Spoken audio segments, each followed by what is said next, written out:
What is going on, guys? SKITZ here, back with my 8th coffee talk. I'm glad you're back. I'm glad you're listening. For those of you that are brand new to my stream or to these coffee talks, basically what they are, they're an extended version of my short and sweet World of Warcraft gold guides, in the sense that I go over more in depth and we actually give you some entertaining, or what I think is beneficial material for you to take back and use in the game to make lots and lots of gold, right? Because lots of gold equals WoW tokens equals free game time, basically. So if anything that I go over is unusual, if you have questions, as usual, put those questions in the comments below. I will answer them. I'll knock them out as quickly and as efficiently as possible. So let's jump right into this. I'm going to update you guys on what's been happening to this point. This is my 8th coffee talk, so I thought it was a great time to update everybody from Legion's start to where I am now, basically what I've spent my gold on, and then we're going to jump into some of the top questions I've had on my live stream, twitch.tv/itskits, and I pulled these questions from Reddit on some of my posts and the comments from my YouTube videos. So we have over 10 of these. I sorted through a couple hundred questions. I narrowed it down. If you have another question and you do not hear yours answered here, you guys know what to do. Fire away. I got you guys, no problem. So let's jump into what I spent a majority of my gold on, right? So we had about 800k to start Legion. I hit 800 Jewelcrafting. All of my coffee talks earlier you guys can find on my channel go over an obscene amount of gold I've made in the release of Legion, because of how hot of a commodities the Saber's Eyes and all of the 150 stat gems were before all of the Jewel crafters now have the jump on it, and it's saturated in the market, so on and so forth, about a couple months into Legion. So I made 3 million gold in the first 3 weeks of Legion's release with Jewel crafting, Saber's Eye cuts, and my 150 stat gems. I bought my Bloodfang Widow for 2 million gold, probably the most immobile $2 million 2 million gold, mount I've ever purchased in my entire existence of World of Warcraft. For those of you that have it, you know exactly what I'm talking about. For 2 million gold, I feel like it should make you a sandwich, or like you get a free haircut or something every time you get on it. But it's a statement piece. It looks cool. If you have the gold, it's kind of just like, I don't want to say a slap in the face to other players, but it's definitely cool to have, just to show off that you're a gold maker, or you have enough to spare, basically, you know, a year's worth of game time plus 2 years worth of game time to spend on a mount. So we bought that out of the gate, and then periodically on stream we've done lots of gold giveaways. We've given away probably close to 500,000 gold on stream, and then started our addiction with the black market auction house. So we bought up a year's worth of game time. As you guys can see in my bags here, WoW tokens, 300 days is the max you can use. Actually, I think I have 9 in my bag now because I just used one. But when you have everything in the game, when you have your game time paid up, you start to just have fun and you know, kind of progress through the game and see what's going on. So from there, we bought the Flag of Ownership off the black market auction house. So that was 551,000 gold, super overpriced, but we had the gold at the time, and I love it for PvP purposes. Basically what it does is, if you kill an enemy player, it's like the modern version, excuse my language, of like teabagging somebody in WoW. Super disrespectful. You get to throw it on an enemy corpse when you kill them, so we had to have that, so we bought that. The Astral Cloud Serpent, the video also up on my YouTube channel, 1,022,000 gold, we bought that. So we're definitely not hungry for gold.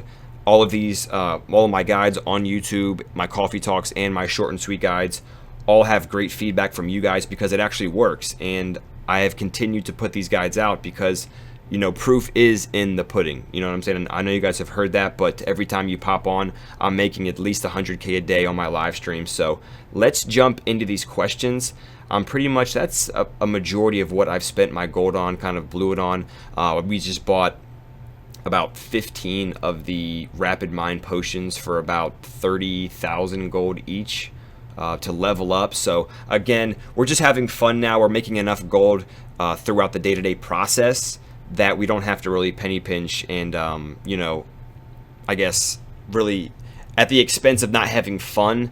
We don't have that. So let's jump into some of the bigger questions that you guys had. I'm going to read them off to you guys, and then we're going to jump into the answers, and then hopefully if you guys have any more questions after this, we can open up a discussion as soon as this comes out. If you have any questions or further gold making questions, put them in the comments below and we'll knock them out. So let me take a quick sip of coffee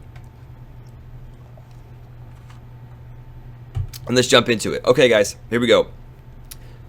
What are the two best? These are all from your guys' point of view, so I'm just going to read them how you guys put them on my channel or my Reddit posts or live stream or YouTube comments, and then I'm going to answer them. So what are the two best professions right now, Skits?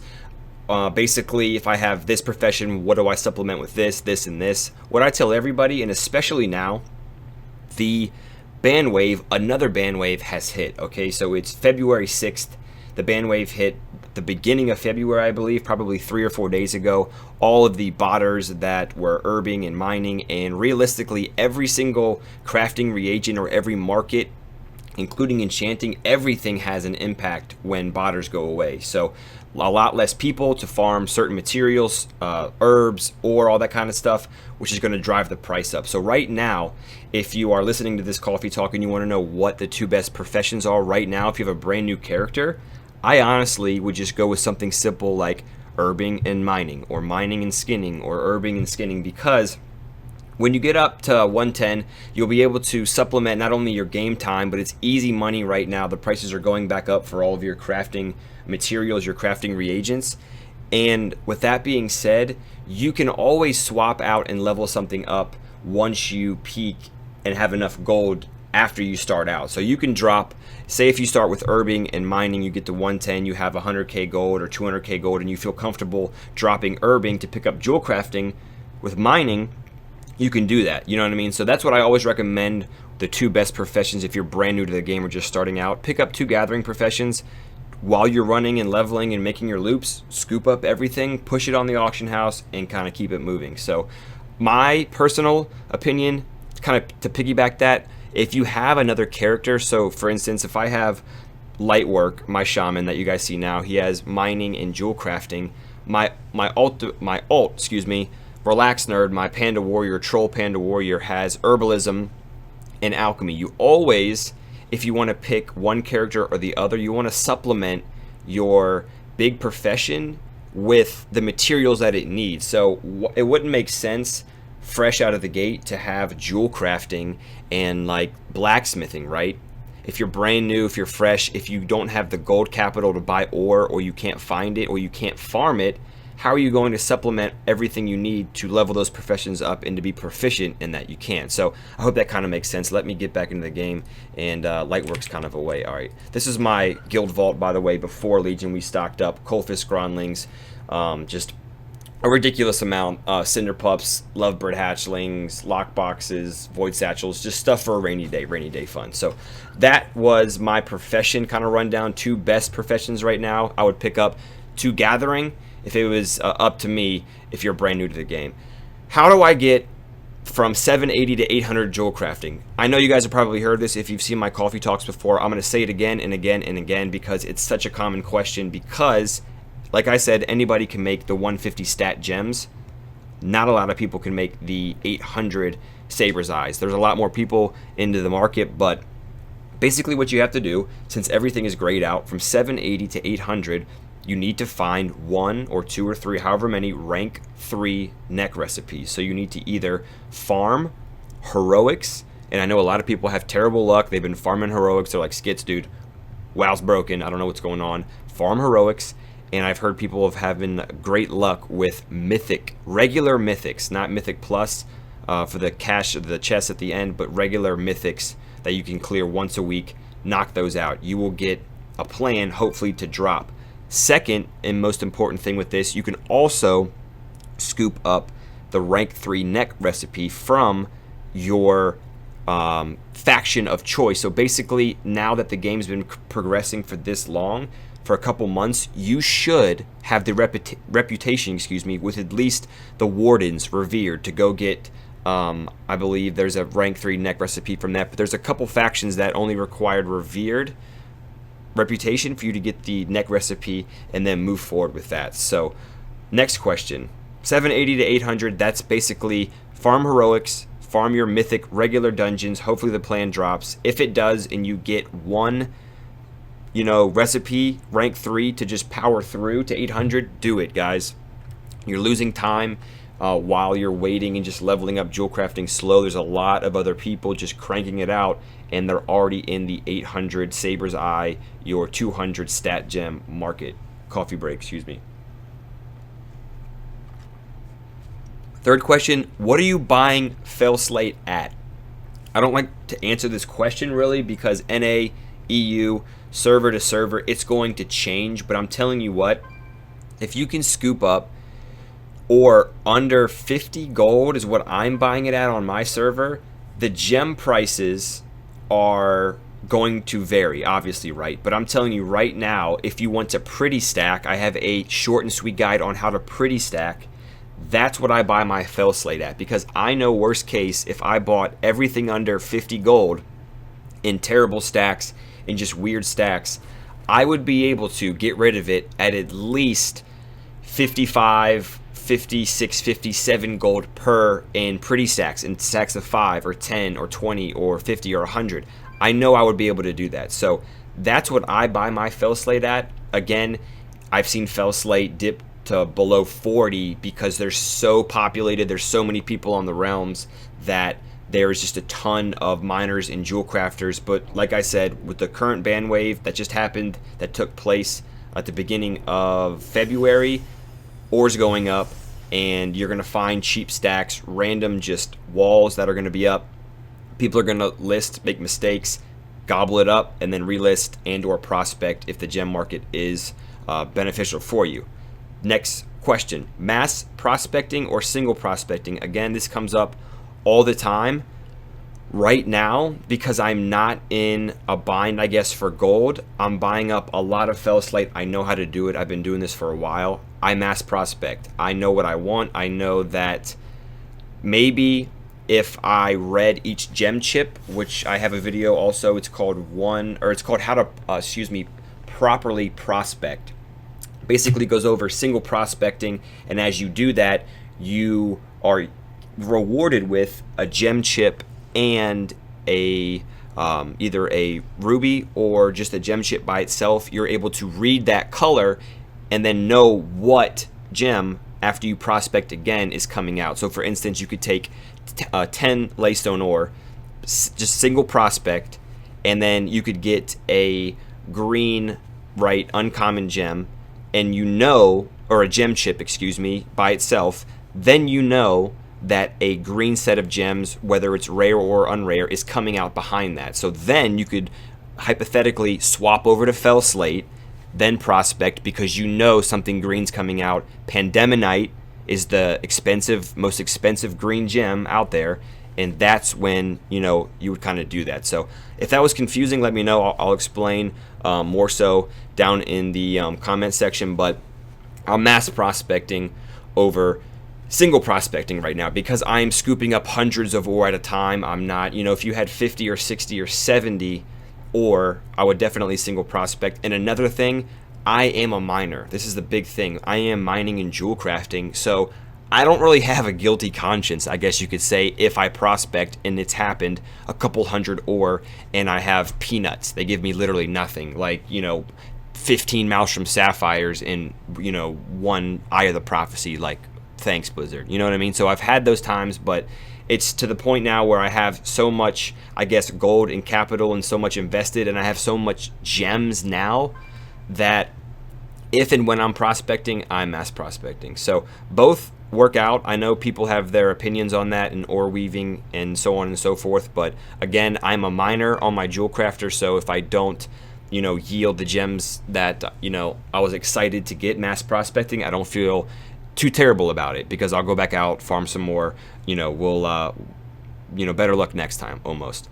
Next question, Maelstrom Sapphires. All right, 250 gold skits. What do I do? So here's the crazy thing. Everybody's ignoring Maelstrom Sapphires to the point where, okay, the uncut Maelstrom Sapphires, leave alone. You guys can quote me on this, tell anybody you want to. The uncut Maelstrom Sapphires at 250 gold or 200 gold or whatever, you better not be buying any of those. There are so many cut versatile Maelstrom Sapphires right now that are going for 200, 250 gold, 300 gold. And you know what I'm doing? I'm first checking to see how many are on the market. So for instance, last night there was about 15 left, right?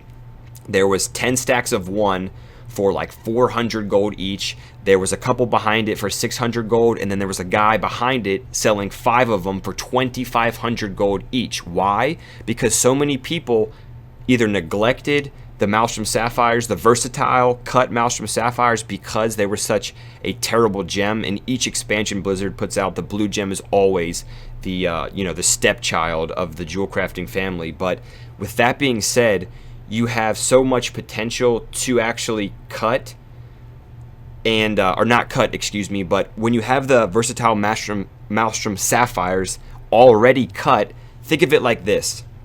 If you're going up to a jewel crafter, you give them 10 Maelstrom Sapphires to cut into versatile Maelstrom Sapphires. You are going to tip them for your bloods.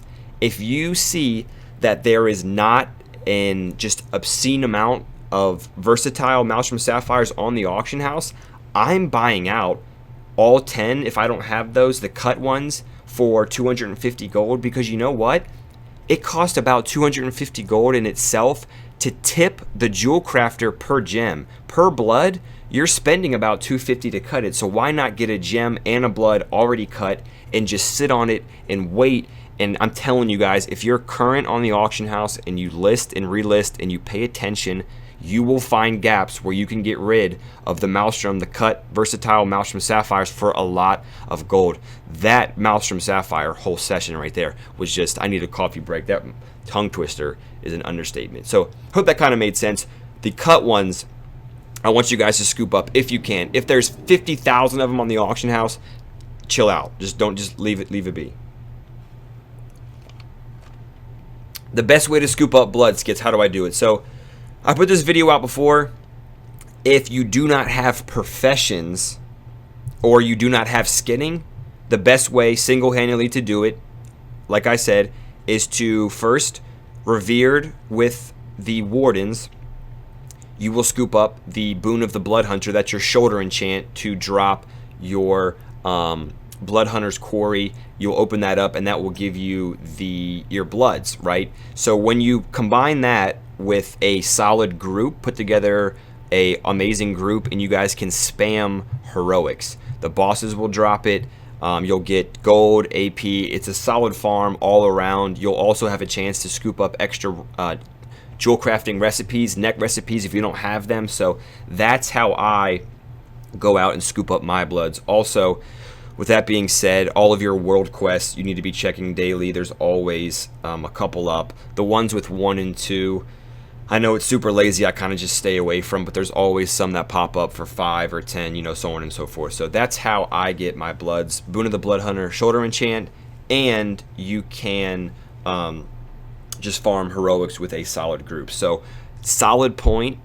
I just ramble on and I talk, and this is made for your commute, so you're probably just listening, but as I talk, I remember other points that I need to share with you guys. Speaking of the Boon of the Blood Hunter, I put this video out a little bit ago. It was kind of under the radar. I might kind of bring it back up so you guys can actually take full advantage of it, but you can take your heirloom gear, your shoulders, right, and all the reputation you have on your main. I can take the shoulders, craft them, go to the vendor in Warden's Readout in Azuna, get the Boon of the Blood Hunter, put it on my bind on account, my BOA shoulders, and I can send that, guys, over to my level 99, my level 100, my level 101, the whole way to level 110.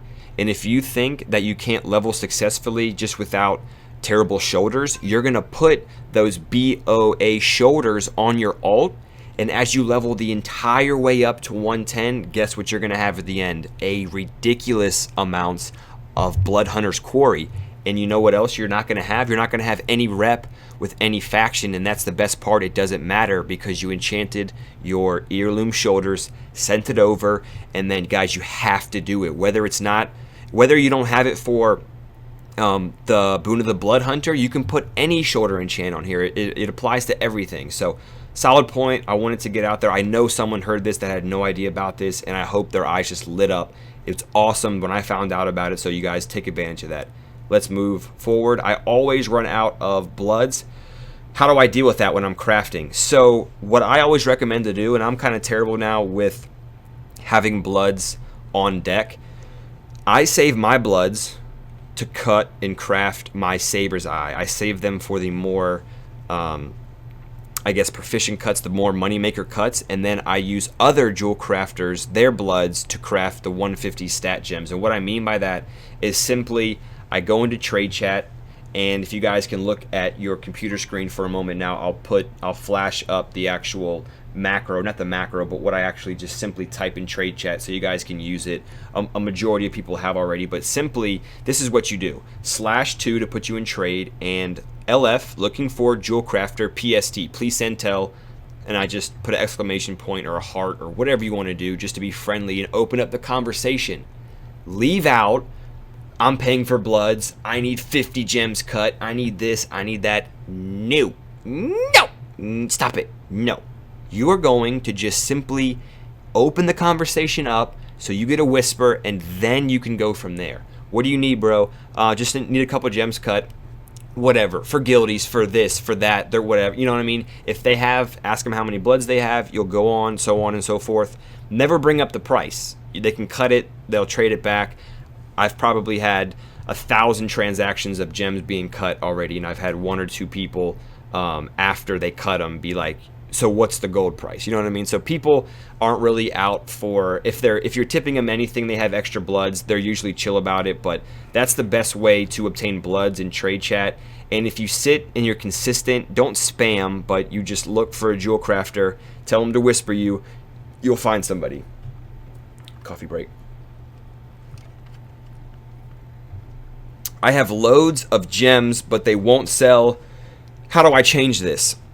Super common question. So what's happening now is a lot of people, whether they're from my jewel crafting, I guess, gold guides, because a majority of all of my millions of gold that I've made in Legion has been, I guess, primarily done through my jewel crafting and mining. A lot of people are on the market now, and what's happening is they have the gems in stock.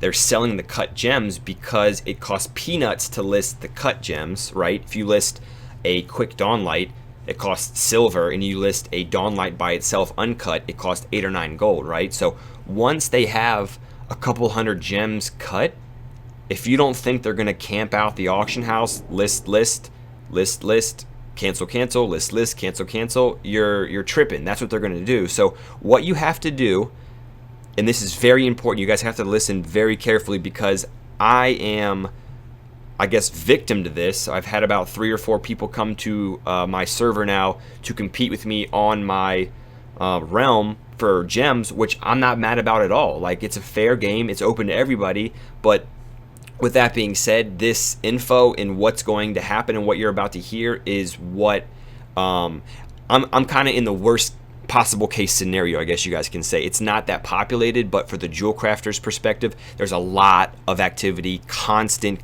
people on here at all times. So what you have to do is have at least 10, 15, 20 gems of each on deck. Once you build up to that, once you have the gold capital to allow yourself to, you know, get that many cut, you're gonna have the uncut gems in stock. You just have to have a lot of jewel crafters, or you yourself have to scoop up bloods to be able to cut them and have the gems on deck. So what's basically going to happen is you're going to find gaps in the day where your competition, and you'll know, you're going to develop relationships and or, you know, sketch relationships / you're going to be mad at people, and you're going to see a lot of names, you know, pop up currently, because that's going to be your competition. I have off the top of my head 2 or 3 people I can name that will always have gems up at certain times, and I know they're almost their schedule. So what you have to do, I know it's crazy, but if you want to make a lot of gold, kind of work around that. For instance, if I post gems, it gets undercut. I post it, it gets undercut, and in 5 minutes I pack up and leave. That guy won, and that guy knows that every single time you know, you get into a bidding war for 5 or 10 minutes and you undercut a couple times, that you're going to disappear and you can't handle that. Stick it out. If you got to be on there for a half an hour or an hour, and just show them that, you know, don't drive the price down. Don't undercut people by 500 gold and completely ruin, you know, for instance, a Saber's Eye market, take the price from 12,000 gold the whole way down to 7,000 gold. Don't do that. You can undercut by, you know, a copper or silver or gold or whatever, but you need to stay in the game. You need to, you know, frustrate them, I guess. It's not, I don't want to say dirty or whatever, but if you want to make gold at this point in time with a lot of competition, you just got to stay current. You got to list, you got to relist, cancel your auctions, you know, fill it back in, that kind of thing. So you just have to stay consistent, stay current, and then almost learn what kind of gaps you have time-wise to sell gems when people are still buying gems now, but a lot of the jewel crafters either go to sleep, or there's the weekend and they're off, or if you're serious about it and you're on the auction house consistently, you'll start to realize and you'll start to take notice on when a good time to sell your gems are. All right, guys, home stretch. We got probably 5 or 6 more questions. And like I said, if you have any other questions that weren't in this coffee talk specifically, fire away, guys. I would love to knock them out. And if I can get you the most efficient answer, I got a lot of gold goblins, a lot of good buddies that will help you out. So what is your primary method of gold making right now? Awesome question, and it was current, so I thought I would definitely answer this. I love pretty stacking. I put a specific video out on that. You guys can check it out, so I'm not going to go too in depth of what goes on really while I pretty stack, but basically what it is you're capitalizing on people putting up random, ugly, just unhealthy, I like to call them, stacks of random materials, herbs, ore, fell slate, laystone, skinning materials, everything, because people don't understand, and a lot of people, probably like 70% of the WoW population, aren't gold farmers, right? So they're not gonna, for instance, take one stack, or excuse me, if I, right here, all right, 44 fell slate in my bag. If I was a brand new person to Legion, I just got back into the game, I had 10k gold, I'm gonna go to the auction house. If I have an add-on or whatever, I'm gonna shift click it, sell it, and get rid of it. I'm not gonna pretty stack. I'm not gonna put it down in a bracket to try to break it up and sell it. I need to get rid of it. I need gold. I need to just keep it moving. And that's where everybody with gold, or 500k or 100k, or you guys can even start pretty stacking and flipping with a lot less gold, you know, 50k or 100k, you know, 20k even. It depends on how you want to work your way up. But that's when you buy low and then you relist at a decent price or a little bit more expensive price in pretty stacks. And that's how I make a absolute killing right now. You don't have to leave the auction house, guys. You can do this. You can just scan, chill, make a caramel macchiato, and just relax. All right, so that's the best way, my primary method right now of gold making. How much gold should I have if I want to start flipping on the auction house? So another kind of I don't want to say gray question, but it can go either way. If you want to flip Obliterum, you need, you know, maybe a couple 100,000 gold. If you want to flip transmog items, you know, maybe 1,000 gold or a couple thousand gold, because you can buy greens for 20, 30, you know, snipe those, which require TSM. By the way, I'll put a video out after this of my add-ons that I use. I am stuck in my way. Shout out Bradar, one of my good gold making buddies. He uses Auctionator as well. But if you're brand new to gold making, I would recommend 100% to pick up TSM. The resources that are available to you guys on the WoW Economy Reddit, I will put that in the description in the link to this video, and the Discord server, the WoW Economy Discord server, along with my SKITZ cord. Awesome resources to help you guys along with TSM. So if you have any questions, they'll help you out. Gumdrops, there's a lot of people on the core site of the WoW Economy Reddit that will get you off the ground and running, and they're very, very helpful. And not only helpful, but they respond almost instantaneously. There's a lot of people around the world, around the clock. The Discord is active at all times, so you guys definitely have to check that out. So basically, I would recommend having, if I don't have at least 500,000 gold, I feel naked, because I don't want to have the opportunity to see a certain market and not be able to buy it out or flip it or reset. So if you want to start out flipping transmog items, you can do it with a couple thousand gold, but I would at least farm up a good 20, 30, 40,000 gold, and then start, actively moving into the auction house to start flipping items. How do you get jewel crafters to cut your gems, and how do you find them? Once again, guys, the relationships you build with your jewel crafting friends on your realm is going to be the most important. I actually link everybody in my Discord and my YouTube and everything after they cut my gems. They're going to look and find out and kind of realize how we're making money, and they'll probably do it themselves. But realistically, guys, if they wanted to do it, if they were into gold making almost full time like I am, they would do it. But they have a couple bloods here, they raid, they have fun. When they pop on, I'm polite. Could you cut some gems? You know what I mean? You go about your business. They know, to the point now where people are cutting gems and selling them. But to them, imagine somebody that never joined the auction house or never joined the jewel crafting market. They cut 5 gems, they listed them, they get undercut immediately, right, by 4 or 5 people that are actually in the listing and relisting market. They're going to give up. So they probably have cut and tried it out themselves, and they just want to get rid of their bloods and make some quick gold. So again, that's how I scoop up my bloods or my jewel crafting cuts from other jewel crafters. What is your favorite thing to farm non-Legion related? Also an awesome question. Why? Because this can be catered towards more of a early audience leveling. So if you're not 100 or if you're not 110, you can still do this. This has been my favorite side farm for a long time. I actually enjoy going out to farm Fell Slate and Laystone and all of those, I guess, just morning coffee routes that I just love to explore and mine. And it's just very, I don't know, maybe I'm weird, but a lot of other people are like, dude, I love to do the same thing. So I go out and I farm ghost iron ore. Why? Because it is used in so much stuff. Like to this day, still, people need ghost iron ore to craft all kinds of things.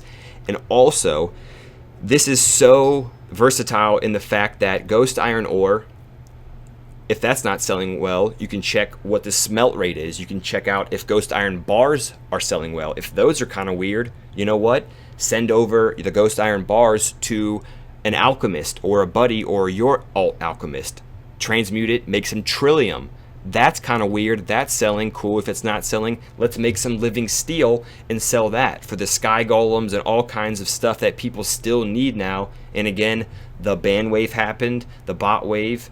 So now herbs prices are going up, everything's going back up, so sky golems could go back up. So you'll never know, guys. Just the economy is always changing in and out, and it's always good to have your hands dipped in a lot of other markets. And with ghost iron ore, it's so easy to farm it. It's plentiful everywhere, and I wouldn't say a lot of people have moved on from that, but everyone's farming the new generation, the new materials in Legion. So ghost iron ore is probably my favorite thing to farm that's non-Legion related.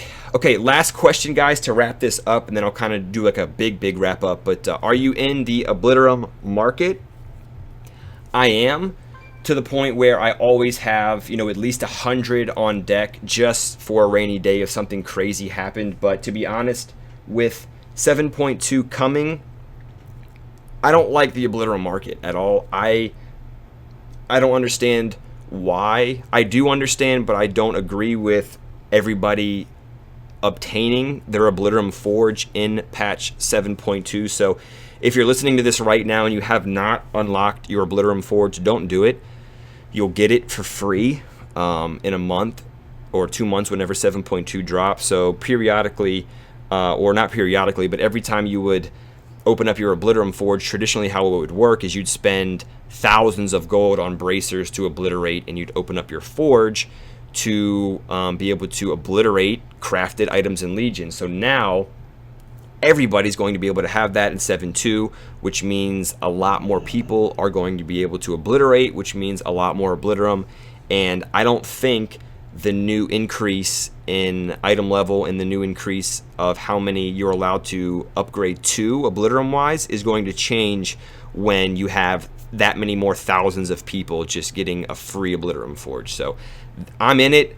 If something happens, I'll have a couple 100,000s worth to sell and to make myself happy and not, I guess, just kick myself. But I kind of stay away from the obliterum market. So that was the most current questions I've had in the past couple weeks. If you guys have any other, I guess, just confusing or any market related questions or any gold related questions at all, fire away, guys. I would love to hear them. I'm all ears. Thanks for watching, guys. If you liked it, don't forget to give it a thumbs up and share it. Most importantly, if you have not subscribed already, right there, you can do that, and I will put the link to the other coffee talks and my other videos here and in that other corner over there. So make sure you guys check that out. Also, SKITZ beanies are in 6 different colorways. The winter gear has finally arrived. We're shipping them out daily, US and international. So if you want to support my live stream, my YouTube channel, me as a whole, these coffee talks and all the content, get in contact with me. We can set you up with some SKITZ gear. Also, the Discord is up, the SKITZ. I'll put that link in the description below with the link to my Instagram with the colors of the beanies. I will see y'all in the next video. I love y'all to death. I'm out of here. Peace.